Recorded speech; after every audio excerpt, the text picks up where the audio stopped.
So you're trying to stay more centered, trying to prevent the drift off the golf ball, so that you don't require all the other stuff that comes later. Okay. In order for you to do that, you've got to turn, extend, and tilt. Okay. Turn, extend, and side bend. You don't see the head raise because your side bend is offsetting the extension. So as you stand up, the tilt to the opposite side and the turn offsets it. That makes sense? Yeah. The turn's the easy bit. Everybody gets the turn. Okay. So here, what we're going to see is we're going to see a head that during the backswing goes down and across, down and across, down and across. So you're maintaining the forward bend in the spine, you're maintaining the flex in the pelvis, and you're maintaining the flex in the trail knee during the backswing. So there is no extension. Yeah, and this is it, because I feel my leg is straight. Yeah. It's really... Just feels and reels, and how much, it's that idea of shoulder down. So you read the book and the shoulder has to work down, and you've got to stay more centered.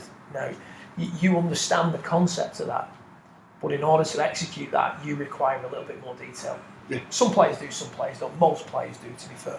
So you have moved across and down. So whenever you don't extend, that's the sort of direction you're going to see everything moving. You're going to see the head and the lead shoulder moving down and across during the backswing. Okay? And what that's also going to do is dramatically limit the degree of freedom in that left arm, which is robbing your potential power, etc. Now on this one, I've asked you to change some minor things. So it's set up, the chest is pointing to the ground, and the ear is pointing to the target. During the backswing, what I've asked you to do is feel like at the top, the chest points to the sky, and the ear points to the ground. Yeah. Okay.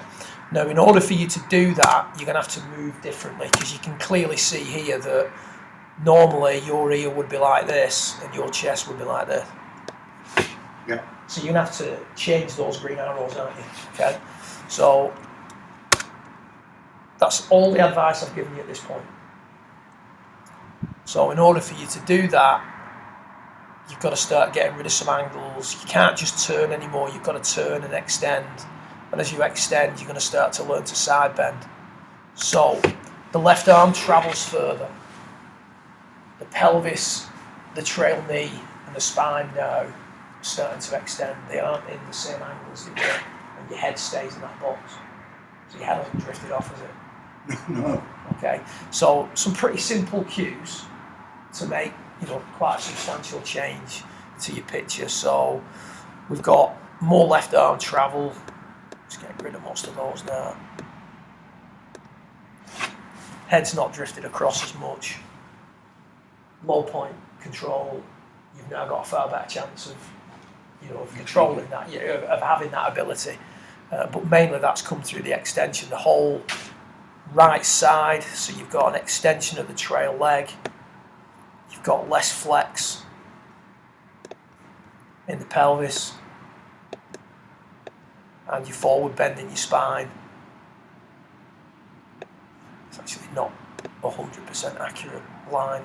There you go. There's your forward bending your spine versus forward bending your spine, flexing the pelvis, flexing the knee.